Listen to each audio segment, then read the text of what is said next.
80 বছর বয়সে গ্রামীণ ব্যাংকের চেয়ারম্যান পদ ছাড়তে চায়নি উনি।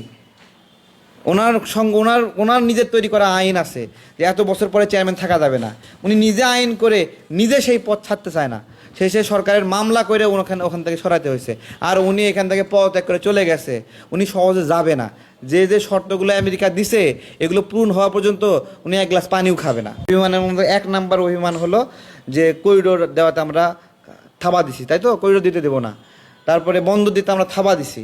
এই দুইটা নাকি দুইটা আমরা মানিয়ে নিতে বলতেছেন নাকি? তাহলে তো বাংলাদেশের সার্বভৌমত্বই টিকলো না। আপনি চাইছেন যে চট্টগ্রামে ওটা উপজাতিরা আদিবাসী নামে পরিচিত হোক, ক্ষুদ্র নৃগোষ্ঠীরা আদিবাসী নামে পরিচিত হোক, বাংলাদেশের নাগরিক বাংলাদেশি পরিচয়তে আদিবাসী। আপনি আপনার বিভিন্ন উপদেষ্টা সংস্কার কমিশন থেকে এই যে এনজিও লোকগুলো দিয়ে এটা করাইছেন, এটা আমাদের মাইনে নিতে হবে। এখন এইগুলো যদি আমরা বলি আপনার অভিমান, আপনি 666 কোটি টাকা কর হলো মাপ করাইছেন, এটা আমরা নিলে আপনার মন খারাপ হবে। আমরা যদি বলি তাহলে মন খারাপ হবে, আপনি অভিমান করবেন। তা আমরা কি আপনার এই অভিমান মাইনে নিয়ে বলবো ঠিক আছে নিছেন আরও ভালো? 29 সাল পর্যন্ত কর মওকুফ নিছেন আপনার কোম্পানির জন্য, আমরা এটা মাইনে নেবো, এটা বলবো না। তা আপনার যে বিষয়গুলোতে অভিমান, এই অভিমানগুলো যদি আমরা যদি ভাঙতে যাই তাহলে তো দেশের বড় একটা ক্ষতি হয়ে যাবে। আপনি এখন 25% কর মাপ করা, 25% শেয়ার থেকে কমায়ে সরকারের শেয়ার গ্রামীণ ব্যাংকে 10% করছেন। কারণ আমরা চিল্লাচিল্লি করতেছি এটা কেন করলো? সরকারের শেয়ার, বাংলাদেশের জনগণের শেয়ার কেন কমাইলো? কোম্পানির শেয়ার কিছু বেশি করলো। আমরা যখন বলতেছি আপনি মন খারাপ করতেছেন, তো আমরা যদি আপনি অভিমান করতেছেন, আপনার এই অভিমান যদি আমরা মাইনে নেই তাহলে তো দেশের স্বার্থ উদ্ধার হইল না।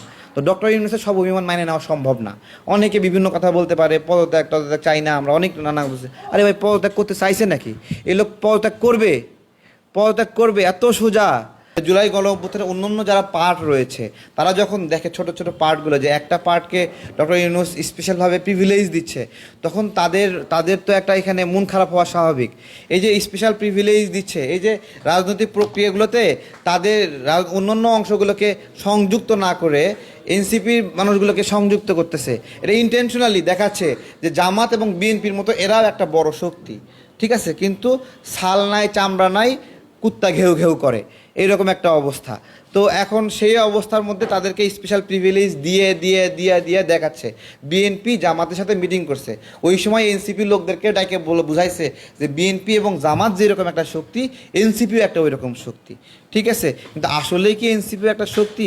আওয়ামী লীগের অর্থ, আওয়ামী লীগের আপনার লোকজনকে নিয়ে এনসিপি কত দূর যায় সেটাও আমরা দেখব, এবং আমরা প্রস্তুত আছি যে যেই মঞ্চগুলোতে আওয়ামী লীগের লোক উঠবে আমরা সেগুলো প্রতিহত করার জন্য মানসিকভাবে সর্বতভাবে প্রস্তুত আছি।